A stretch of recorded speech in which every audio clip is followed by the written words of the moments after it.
안녕하세요. 저는 딸아이 하나를 홀로 키우고 있는 30대 후반의 평범한 직장인입니다. 얼마 전까지만 해도 제가 사연글을 쓰게 될 줄은 상상도 못했는데 이렇게 사연을 작성하고 있으니 신기한 기분입니다. 결혼을 하신 분들은 아시겠지만 전혀 다른 환경에서 자란 두 사람이 만나서 결혼하고 나서 아무 탈 없이 지낸다는 것은 무척 힘든 일입니다. 서로의 양보와 배려가 없다면 즐거운 일보다 싸울 일이 더 많다는 것도요.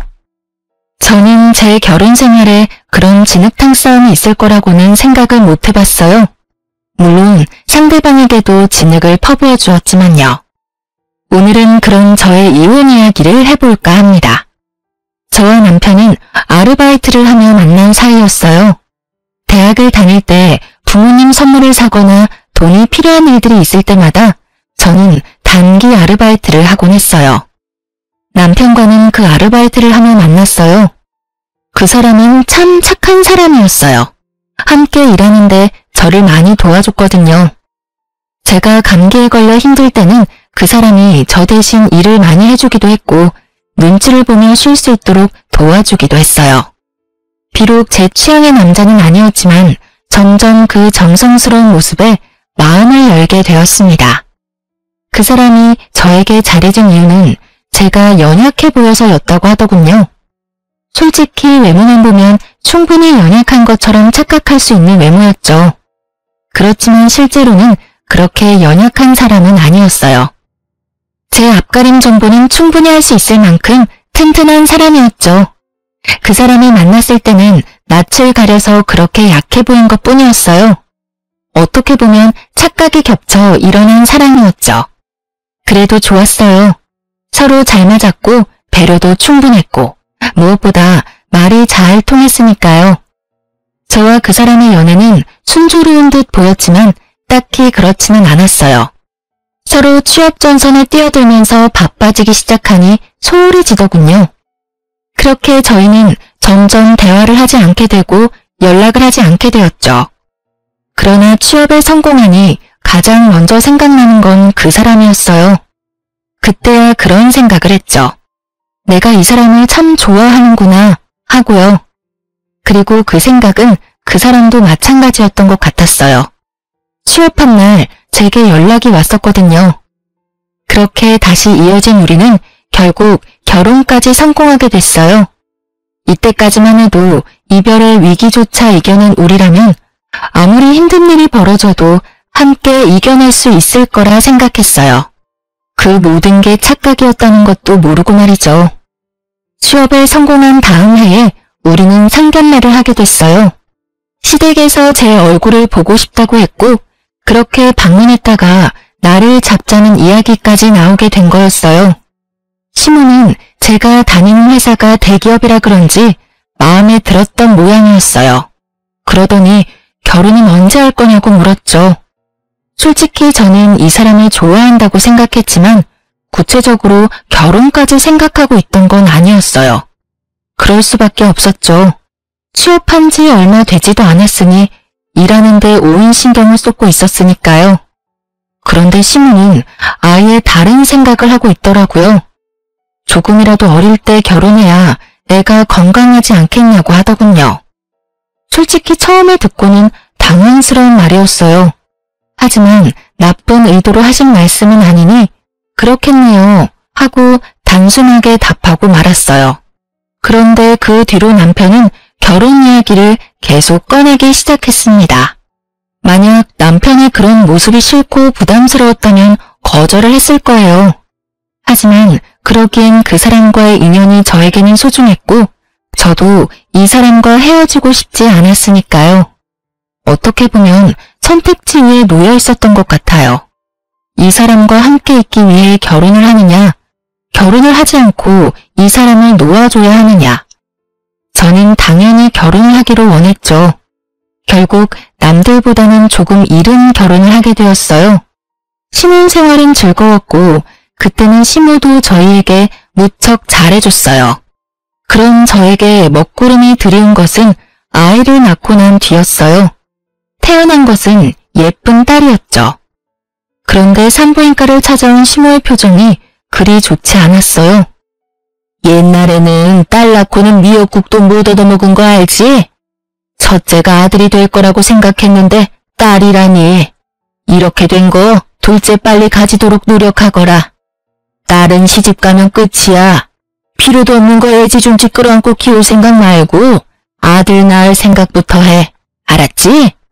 저는 그 말을 들으면서도 이상하게 제 딸을 향한 말이 아니라 저를 향한 말같이 들려서 굉장히 기분이 나빠졌어요.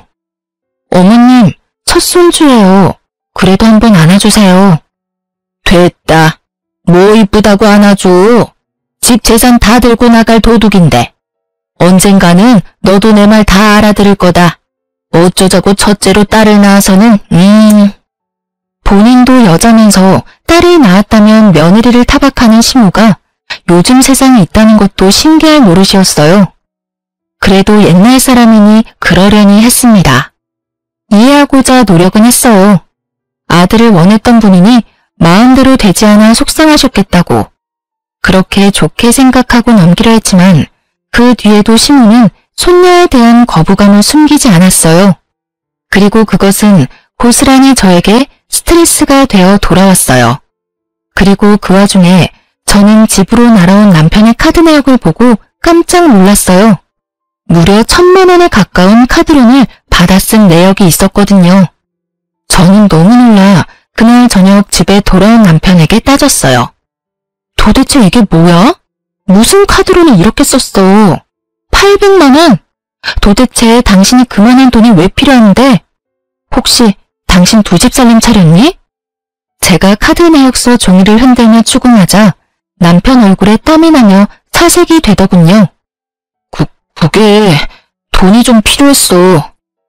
그러니까 뭘 하는데 이렇게 돈이 필요한데. 말해봐. 당신 나한테 속이는 거 있어? 설마 혹시 당신도 코인해? 코인. 주변에서 해보라고 하는데 모아놓은 돈이 없어서 그걸로 시작한 거야. 미안해 여보. 자기 미쳤어? 빚을 내서 코인을 하면 어떡해. 주식이나 코인은 여윳돈이 있을 때나 하는 거야. 그러다가 완전 쪽박 찬다고. 도대체 무슨 생각으로 이런 짓을 한 거야? 미안해 여보. 돈 좀 벌면 우리 애들이랑 집에 도움이 될 것 같아서 그런 건데. 의도가 나쁜 건 아니었지만 방법이 나빴습니다.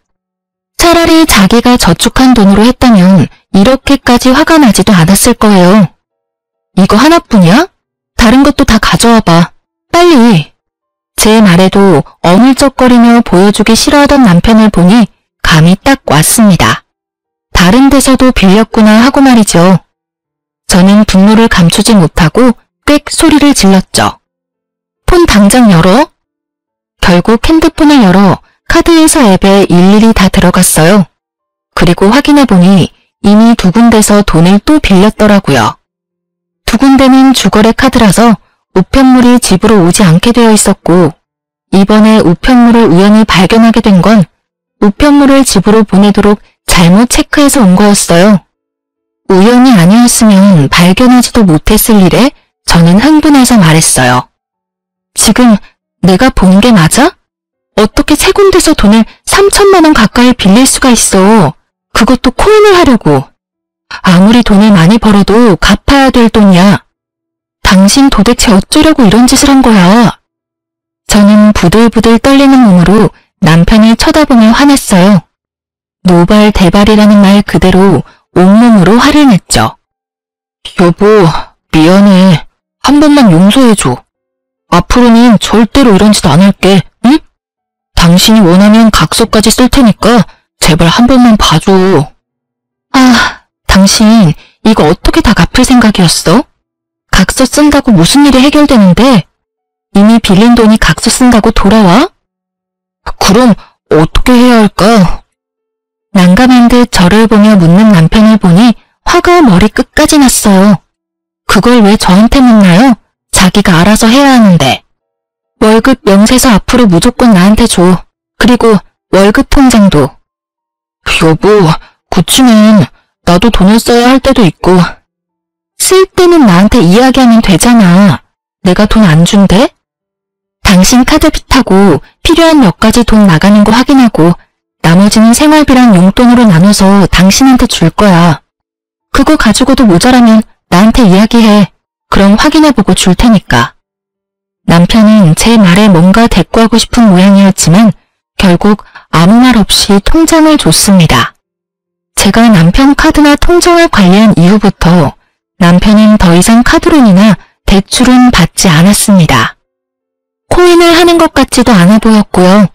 그러나 그 뒤로도 통장에는 30만 원 정도가 현금으로 빠졌습니다. 솔직히 그럴 때마다 의심이 갔어요. 또 코인을 하나 싶어서요. 혹시 당신 아직도 코인해? 아님 주식? 절대 아니야. 내가 당신한테 그런 거 안 하겠다고 맹세했잖아. 그런데 왜 또 돈이 비어? 이상하잖아. 지금 당신 통장 맡은 게 3달째인데 여전히 매달 돈이 비어. 그걸로 대체 뭘 하는 건데? 사실 요새 몸이 좀 피곤해서 스포츠 마사지도 받고 친구들 만나면 더치페이도 하고 돌잔치나 결혼식에도 현금 필요하잖아. 아니야. 당신 지금 좀 이상하긴 해.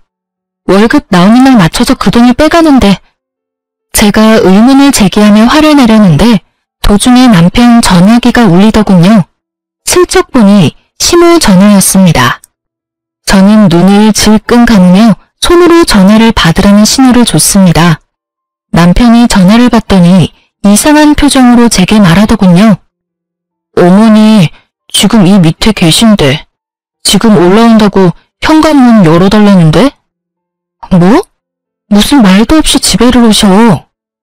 저는 주말이라 정리도 안 된 집과 씻지도 않은 남편을 보며 한숨을 쉬었어요.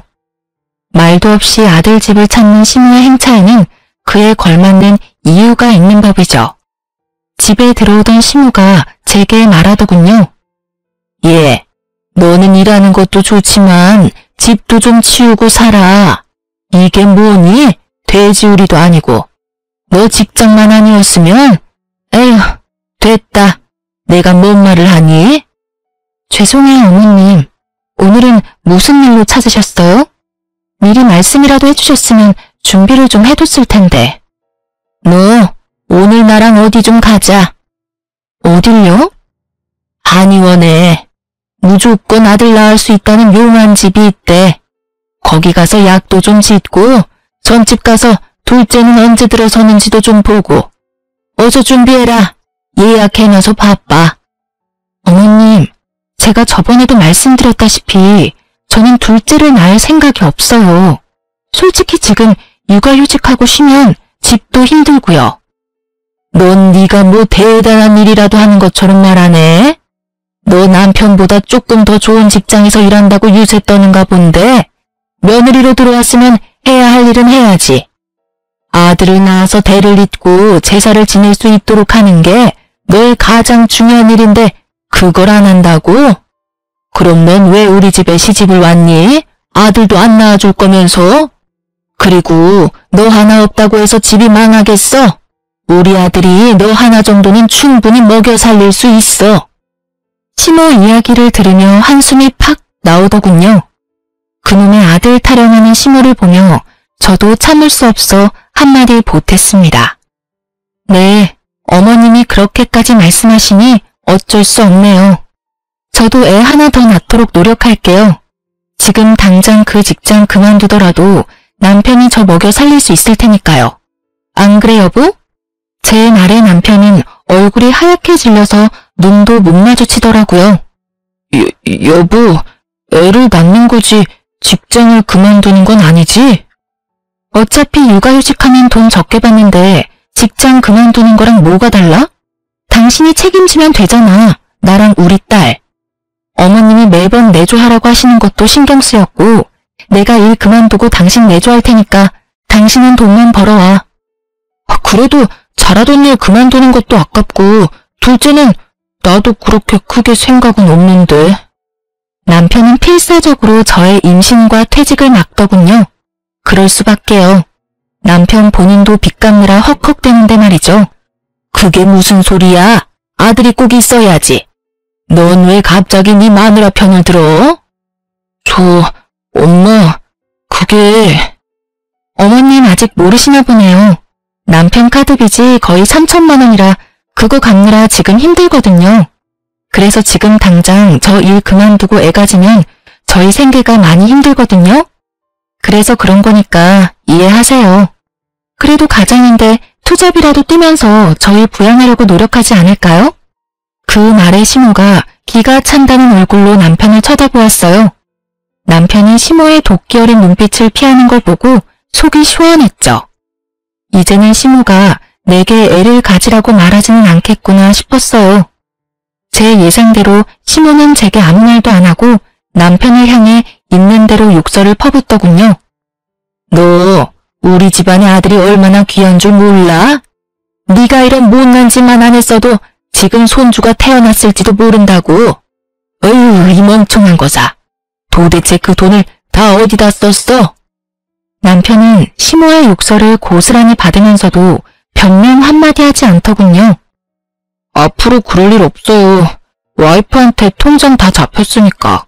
그리고 앞으로 둘째 이야기 좀 그만하세요. 잘 해결되겠죠. 그러니까 이제 가세요. 그러면서 남편은 시모를 쫓아냈어요. 그리고 남편 자신도 밖으로 나가버렸어요. 시모는 그 뒤로 제게 둘째를 가지라는 말은 입 밖에도 꺼내지 않았어요. 그러려면 못난 아들이 벌인 일을 들춰야 하니 입 밖에도 내지 않더군요. 둘째라니, 이 와중에 둘째가 가당키나 한가요? 그렇게 저는 평화를 찾았습니다. 그러나 그 평화는 한 달도 되지 않아 깨져버렸어요. 하루는 시모가 저를 시댁으로 불렀어요. 줄 게 있으니 오라는 말에 시댁으로 향했어요. 시모가 준비한 것은 한약이었습니다. 저번에 말한 그 한의원에 가서 지어온 것이었어요.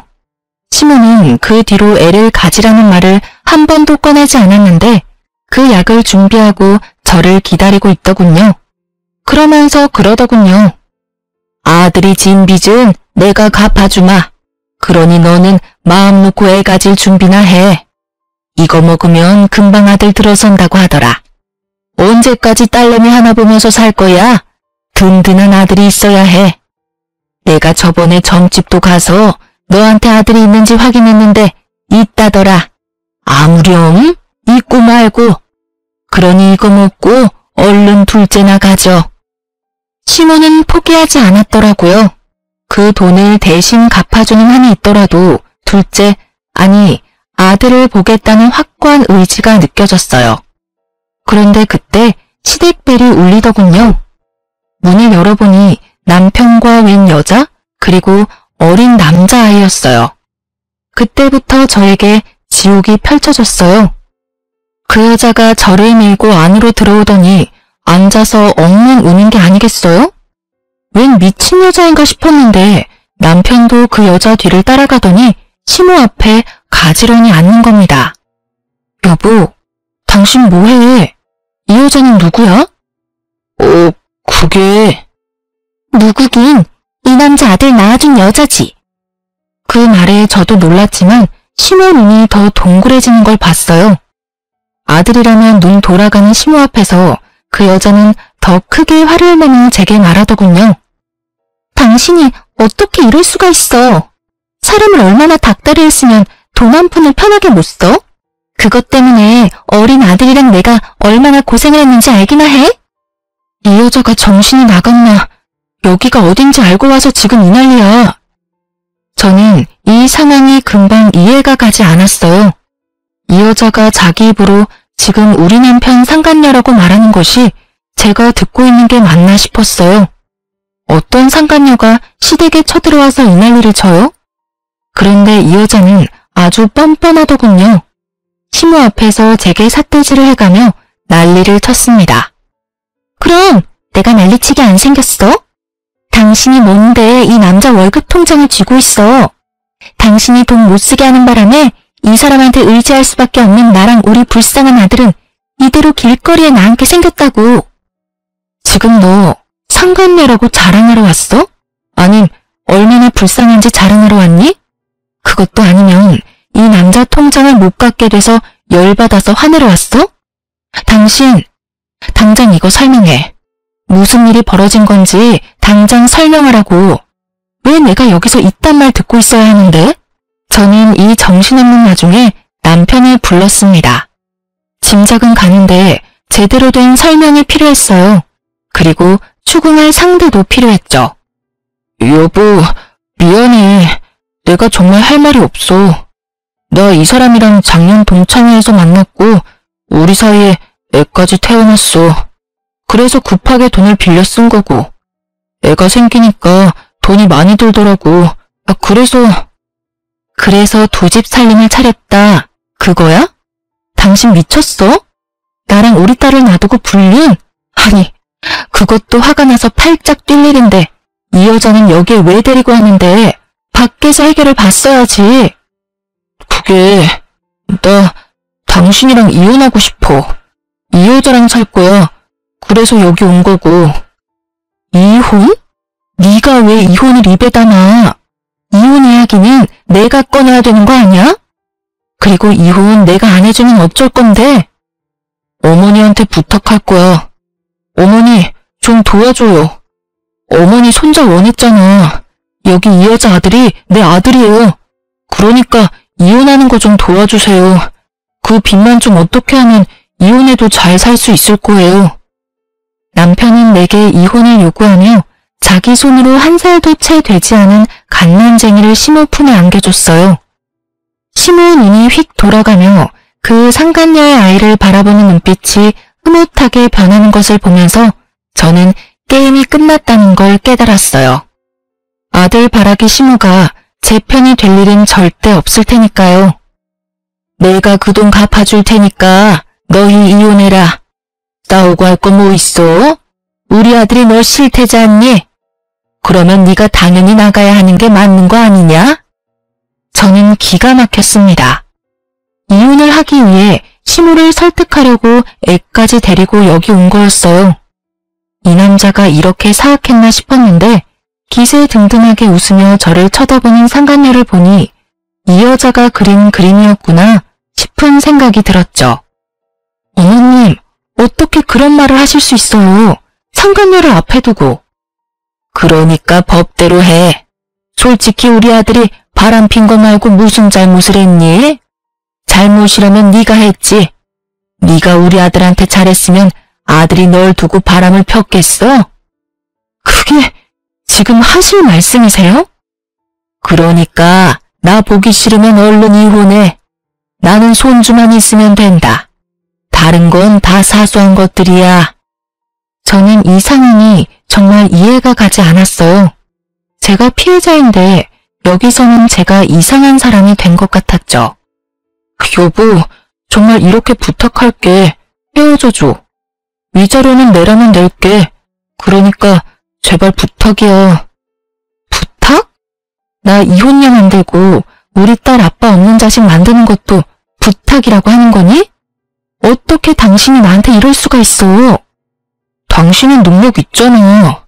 좋은 직장도 있고 능력도 있고 다 잘하니까 괜찮잖아. 그런데 이 사람은 안 돼. 나 없으면 안 되는 사람이야. 그러니까 당신이 나랑 헤어져 줘. 응? 제 남편은 아주 단순한 사람이었습니다. 그 여자가 징징대며 못 살겠다고 하는 말을 고지고대로 믿고 자신이 지켜줘야 할 여자라고 생각한 모양이었어요. 그 사람의 여자 취향이었죠. 저와 결혼할 때도 저를 지켜줘야 할 사람이라고 생각했으니 상간녀가 그 부분을 아주 잘 활용한 것 같더라고요. 딱 보니 답이 안 나오겠더라고요. 야, 능력 없는 년은 유부남 꼬셔도 되고 능력 있는 나는 남편 다 뺏기고 이혼녀나 되라는 말이야? 말을 하고 싶거든 제대로 된 말을 해. 내가 괜찮으니 이혼하자고? 내가 괜찮은지 안 괜찮은지 네가 어떻게 아는데? 알았어. 이혼? 하자. 내가 그거 해줄게. 그런데 너 나중에 후회는 하지 마. 저는 그렇게 이야기하고 시댁에서 나왔어요. 그리고 이혼 전문 변호사를 만나 이혼 소송에 들어갔죠. 당연한 말이지만 제게 유리했습니다. 유책 사유는 남편에게 있었으니까요. 그렇게 두 사람에게 위자료 받고 아이 양육권과 친권까지 받으며 결혼 생활에 종지부를 찍었습니다. 하지만 이 분한 마음은 어떻게 되지 않더군요. 그런데 의외의 곳에서 남편에게 복수할 일이 생겼습니다. 한 남자가 저를 찾아왔어요. 왜소하고 마른 남자였는데 저희 집에 와서는 전 남편을 찾더라고요. 그리고 그 사람이 가져온 종이 한 장을 보고 저는 경악을 금치 못했어요. 그리고 그 길로 그 남자를 데리고 전 남편의 결혼식장으로 달려갔죠. 그 사람이 저를 찾아온 그날이 전 남편과 상간녀의 결혼식 날이었거든요. 이혼한 지 일주일 만에 재혼을 하더라고요. 제가 찾아가니 이미 결혼식은 막바지였고 하객들은 식사를 하러 갔고 두 사람은 태백을 하러 별실에 올라가 있는 상태였어요. 올라갔더니 가족들이 모두 모여 있더군요. 두 사람은 기분이 좋은지 입이 귀에 걸려 있었고 시모는 아이를 안고는 아주 좋아 죽더군요. 함께 온 남자가 상간녀의 얼굴을 보더니 대뜸 달려가 묻더군요. 애는 어딨어? 애 어딨냐고. 그 사람이 서 있던 곳에서는 시모가 보이지 않았나 보더라고요. 상간녀는 당황한 건지 말도 못하고 벌벌 떨기만 했죠. 그때 전 남편이 떡하니 그 남자 앞을 가로막더군요. 그러면서 저한테 화를 냈어요. 이게 뭐하는 짓입니까? 당신 이 사람이 누군데 여기까지 데리고 와. 그리고 난 당신 결혼식에 초대도 안 했어. 알아, 초대 안 한 거. 나도 올 생각 없었어. 근데 여기 당신 애타게 찾는 분이 계셔서 모시고 온 거야. 좀 급해 보였거든. 그런데 이렇게 서로 좋아 죽는 거 보니까 여전히 모르나 보네. 내가 뭘 모르는데. 당신 혹시 나랑 이혼했다고 이런 식으로 해코지 하는 거면. 저는 전 남편 말을 뚝 잘라먹고 이야기했어요. 뻐꾸기 새끼 잘 키우고 있는 거면 됐어. 자기 자식도 아닌데 당신도 참 대단하다. 돈 빌려다 돈도 갖다 바치고 마음도 주고 당신도 참 대단한 순종파네? 그치? 얼굴 어디 하나 비슷한 곳도 없는데 정이 가긴 하나 보네. 제 말에 남편놈 얼굴이 일그러지더군요. 그런 남편놈 얼굴에 그 남자가 제게 보여줬던 서류를 펼쳐 보여줬죠. 저 남자랑 네 아이 친자 검사 결과래. 근데 일치라고 뜨네? 그럼 저희 아버지가 누굴까? 제 말에 남편놈이 말을 잊었는지 종이만 뚫어져라 쳐다보고 있더군요. 이게 저 사람이랑 우리의 친자 검사 결과라는 걸 어떻게 믿어? 내가 당신을 못 믿는데. 그럼 당신 와이프한테 물어봐. 저 애가 누구 애인지. 그러나 전 남편 곁에 있던 상간녀도 그다지 좋은 상황은 아니었어요. 그 남자가 상간녀를 향해 비난을 퍼붓고 있었거든요. 야, 너 내 아이 데리고 지금 딴 놈이랑 결혼하는 거야? 네가 뭔데 여기서 그런 말 하는 건데. 나 너랑 결혼한 적도 없고 사귄 것뿐인데 여기 와서 남의 결혼식 망치기나 하고. 결혼하려고 동거하면서 준비 중이었지. 그것도 내 애 임신한 채로. 너 애 임신한 동안 나한테 매달 100만 원씩 뜯어갔냐 안 뜯어갔냐? 임신했을 때는 애 빌미로 돈 갖다 달라 난리를 치더니 애 태어나니까 살던 월세방 보증금 받아서 도망을 가? 그러고는 고작 유부남 꼬셔서 가정 파탄 내고 결혼? 그래, 네가 무슨 정신 나간 짓을 하든 상관없는데 애랑 돈은 돌려줘야지. 우리 어머니가 그 애를 얼마나 기다렸는지 알기나 해? 네가 뭐 착각하나 본데 내 아이 당신 자식 아니야. 내가 그런 것도 안 알아보고 여기까지 왔는 줄 알아? 잔말 말고 애 내놔. 그리고 그 애한테 쓰겠다면서 나한테서 뜯어간 돈 2천만 원이랑 월세 보증금도 다 돌려내. 너 돈 안 돌려주면 경찰에 사기죄로 신고해버릴 거니까. 상간녀와 상간녀의 남친은 아주 박터지게 싸우더군요. 두 사람의 싸움에 근처 친척들 시선이 몰린 건 당연한 거였고요. 시모는 얼굴이 완전 흑색이 돼서는 이 상황이 뭔지 파악하려고 애쓰는 것처럼 보였어요. 어머님, 기분이 많이 안 좋으시겠네요. 그렇게 애지중지 안고 빨고 하던 손자가 어머님 친손자가 아니라니 말이에요. 이게 다 뭐야? 네가 버린 일이지? 네가 우리한테 복수하려고 그런 거지? 어머님도 참 너무하시네요. 제가 이렇게 친절히 그 애가 남편 아들이 아닌 사실을 알려드리고 있는데 할 말이 그것뿐이에요. 못 믿겠으면 친자 검사해보세요. 그런데 한 가지만 말씀드릴게요. 어머님이 안고 계신 손주 이제 태어난 지 5개월이죠?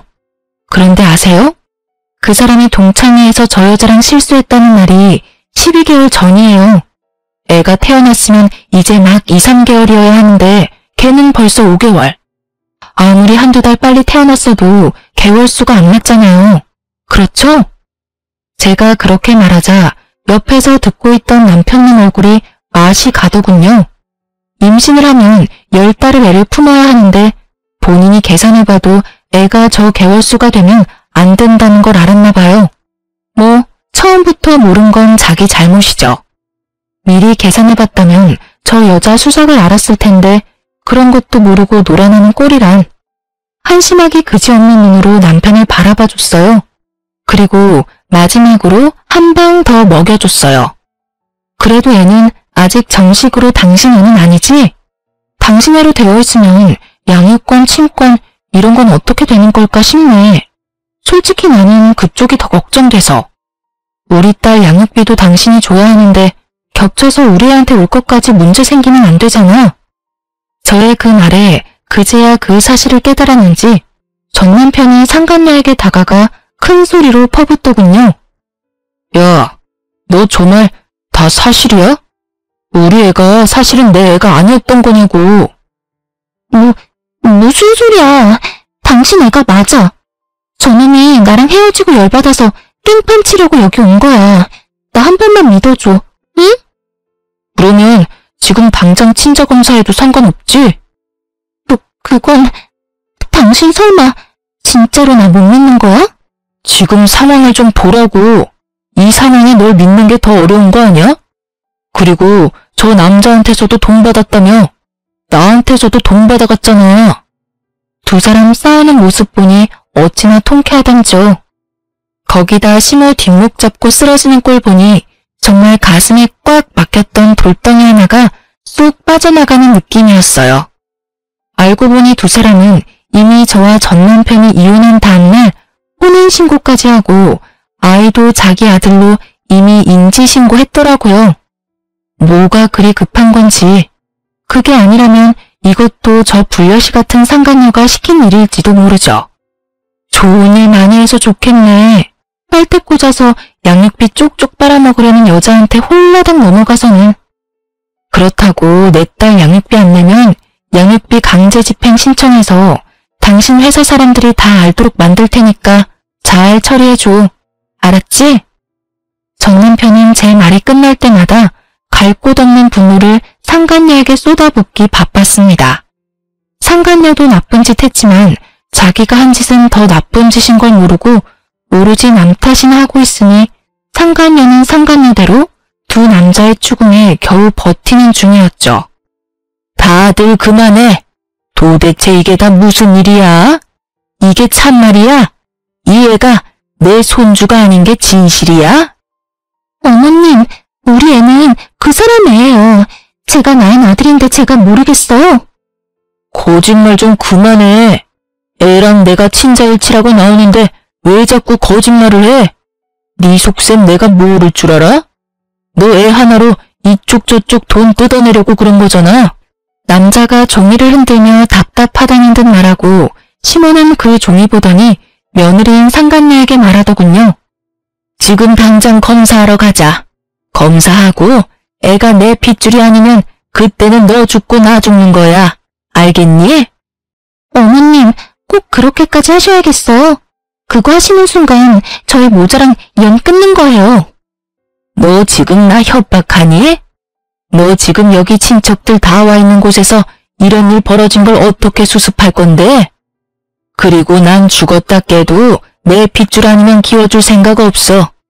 이 애가 내 핏줄이 아니라면 차라리 딸 낳은 전 며느리한테 찾아가 둘째 낳아달라고 비는 게 훨씬 낫겠다.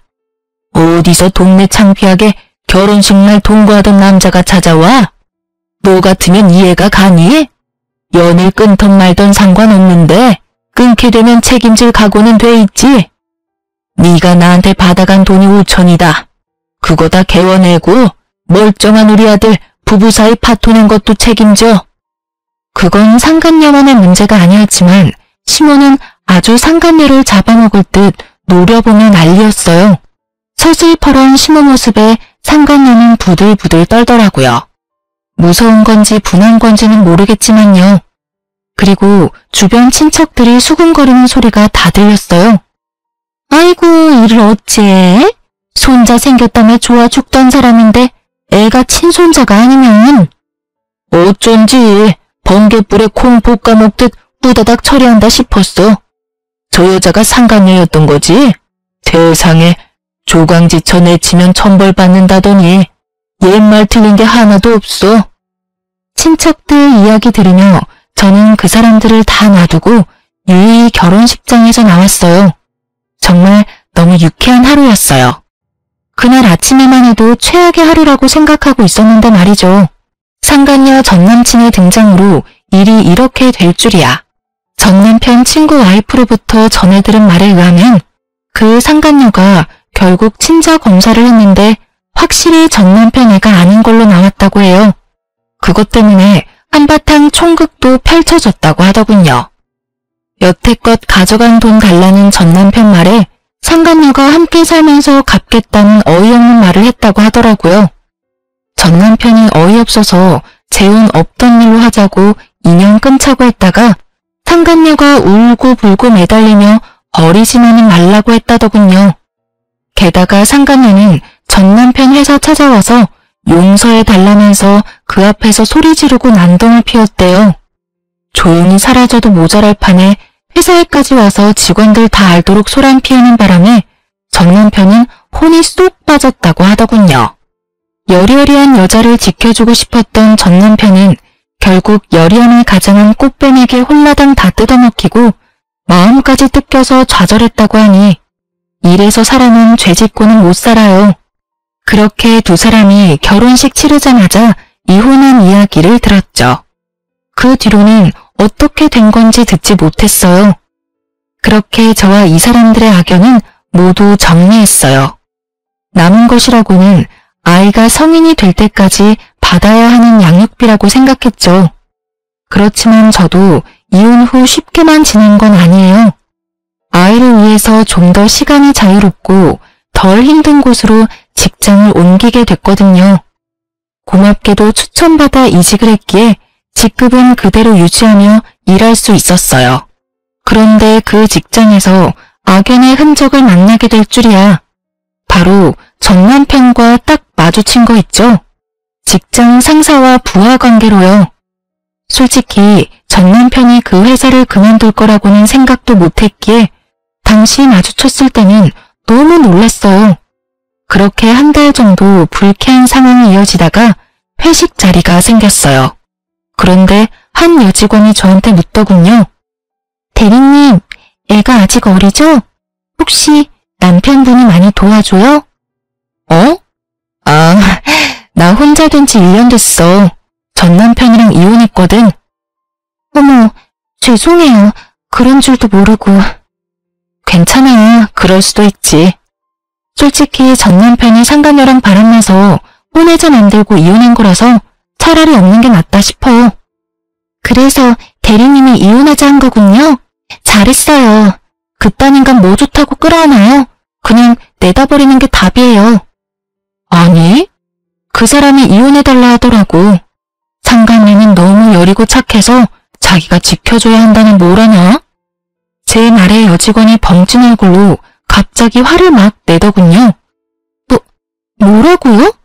우와, 세상에 진짜 미친 쓰레기 같은 인간이 있긴 있네요. 어떻게 바람핀 주제에 이혼을 요구해? 진짜 그걸 가만히 뒀어요? 저 같으면 그 자리에서 머리끄댕이라도 잡았을 건데. 그러게나 말이야. 그런데 더 웃긴 거 이야기해줄까? 나랑 이혼하고 전 남편이 그 상간녀랑 결혼하는 날 상간녀랑 동거했던 남친이 결혼식장에 와서 애랑 돈 내놓으라고 난리였거든. 애를? 왜요? 거기다 돈과 그 상간녀 진짜 배짱이 장난 아니네요. 설마 애 가지고 장난질한 건 아니죠? 왜 아니겠어? 알고 보니 전 남편 애라며 상간녀가 데려온 애는 그 사람 애가 아니고 상간녀 전 남친 애였던 거지. 애 하나 가지고 남자한테 돈 좀 뜯어보려고 유부남을 꼬셨고 그 유부남은 그 수작에 넘어가서 결국 지 팔자 지가 꼬았지. 저는 그 이야기하면서 전 남편을 슬쩍 봤어요. 그랬더니 연신 휴지로 얼굴에 땀을 닦고 있더군요. 진짜 이래서 사람은 나쁜 짓 하고는 편하게 못 살아요. 남자가 보기에도 진짜 나쁜 놈 맞죠? 쓰레기라고 불러도 손색 없는 사람이네. 안 그래요? 여직원이 전 남편에게 동의를 구하듯 묻는데 전 남편은 그러네요 하면서 억지 웃음 짓고 있더라고요. 직원들 입방에 오르내리는 게 힘들었는지 나중에 저희 집까지 찾아와 제발 그만하라며 소리치더군요. 이런 식으로 계속돼 이야기하면 명예훼손으로 소송 걸 거야? 명예훼손? 소송하고 싶으면 해. 나는 걸릴 게 없어. 내가 겪은 이야기 회식 자리에서 한 것뿐이고 그 전 남편이 너인 것도 아무도 모르잖아. 너 혼자 힘들 뿐인데 소송해서 전 직원이 다 알도록 만들고 싶으면 그렇게 해. 만약 그렇게 해서 직원들 입에 내 이름 오르내리면 그때는 내가 당신 고소할 거니까. 제 말에 전 남편은 제 앞에 무릎을 꿇더군요. 제발 이제 그만 좀 하자. 나 너무 힘들어. 나 여기서 잘못되면 갈 곳도 없어. 제발 부탁이야. 나 좀 여기서 일하게 해줘. 내가 잘못한 건 아는데 그게 이렇게까지 두고두고 깔 일이야? 그 여자 피해서 도망왔는데 이번에는 당신이야. 도대체 다들 나한테 왜 그러는데? 당연히 꼴도 보기 싫어서 그런 거지. 그걸 모른다니 참 어이가 없었어요. 본인이 그렇게 나쁜 짓을 저질렀다는 감이 없나 싶을 정도였죠. 얼굴만 봐도 역겨워 짜증나는데 이 인간 얼굴 좀 안 보고 살았으면 좋겠다 싶은 생각을 하다가 정말로 좋은 생각이 하나 떠올랐어요. 상간녀를 이용하면 잘 될 것 같아서 이번 회식 사진을 제 메신저 프로필 사진으로 바꿨어요. 그리고 제 회사 이름을 적었더니 상간녀가 미끼를 물었더라고요. 어떻게 알았는지 저희 회사 앞까지 찾아와서 난동을 피우더라고요. 야, 내가 너 못 찾을 줄 알았지? 나랑 애는 버리고 다시 찾은 게 한 번 버렸던 마누라 곁이야? 당신 여기 어떻게 알고 왔어? 네 전 마누라가 가르쳐줬다. 왜? 나랑 애까지 버리고 네가 가긴 어딜 가? 내가 이야기했지? 당신이 나 버리면 나도 당신 회사 가서 당신이 어떤 짓 하면서 살았는지 다 떠벌린다고. 그리고 당신은 배알도 없어? 한 번 이혼한 마누라는 왜 찾아간 거야? 찾아간 게 아니라 우연이야. 여기 오니까 이 사람이 여기 와 있었던 거고. 그리고 여기서 이러지 마. 다른 데 가서 이야기하자고. 전 남편이 당황했는지 상간녀 팔을 잡고 회사 앞에서 벗어나려고 필사적으로 끌어당겼지만 상간녀는 꼼짝도 하지 않더군요. 내가 왜 다른 데 가야 해? 여기서 이야기하면 되잖아. 당신이 나랑 애 버리고 간 거 세상 사람들이 다 알도록 만들어줄 테니까. 그 애가 내 애가 아닌데 왜 여기 와서 이래? 진짜 애 아빠 찾아가서 말하라고. 우리 이미 이혼해서 남이야. 어떻게 애를 당신 아들로 들였다가 그렇게 내칠 수가 있어? 당신 나 사랑한다고 하지 않았어? 내 덕분에 당신 빚도 다 갚았는데 당신이 어떻게 나한테 이럴 수 있어? 당신 덕분이라고? 내가 지금 이 모양 이 꼴이 된 게 당신 덕분이긴 하지. 당신 때문에 멀쩡한 가정 내 손으로 찢어발기고 돈까지 빌려서 어머니에게 갚도록 만들었지. 그리고 전 회사에 와서 이 난리 피우는 바람에 거기 있지도 못하고 이직했는데 여기까지 쫓아와서 이러는 거야? 당신이 하나부터 열까지 다 잘못했는데 왜 나한테 이러는 거야? 당신 혼자 잘 살겠다고 도망가는 건 안 되지. 당신이 나 책임지겠다며? 바람은 혼자 피워? 그럼 나랑 바람을 피우지 말지 그랬어. 그랬으면 가정도 지키고 돈도 안 빌리고 부적에서 잘 살 수 있었을 텐데, 지가 잘못한 건 하나도 없고 남 탓만 하지? 이혼도 네 손으로 했지. 내가 손모가지 붙잡고 이혼서를 사인하라고 협박이라도 했어? 다 자기가 한 주제에 나한테만 책임 전가하겠다는 거잖아. 그러면서 이렇게 또 나 내치고. 상간녀 이야기 들으며 속이 시원한 건 또 처음이었어요.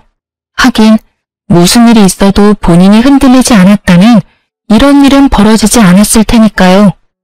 그렇게 회사 앞을 한바탕 시끄럽게 만들고는 전 남편은 이직한 지 얼마 안 된 이 직장도 그만뒀어요. 얼굴 다 팔리고 쪽도 다 팔렸으니 더 다닐 엄두가 나지 않았던 모양이었어요. 그렇게 이 일까지 그만둔 전 남편은 결국 택배 상하차 일을 시작한다고 들었어요. 상간녀는 전 남편에게 명예훼손과 스토커로 소송 걸려서 열심히 법적으로 싸우고 있다고 하더군요. 둘이 붙어서 하하호호 즐겁게 사람 인생 하나 조져놓더니 결국엔 서로 나란히 저격하다가 날아간 거 보면 정이라는 게 아직은 살아있는 모양입니다. 저는 이직한 회사에서 이제 그 얼굴 볼 일 없게 돼서 너무 즐겁게 일하고 있어요. 저런 놈이라는 걸 왜 몰랐나 싶었지만 이제라도 손절해서 천만다행이에요. 잘못해서 다시 엮일 뻔한 악연의 고리도 이번 기회에 확실히 끊을 수 있어서 조금 안심했어요. 긴 글 읽어주셔서 감사합니다.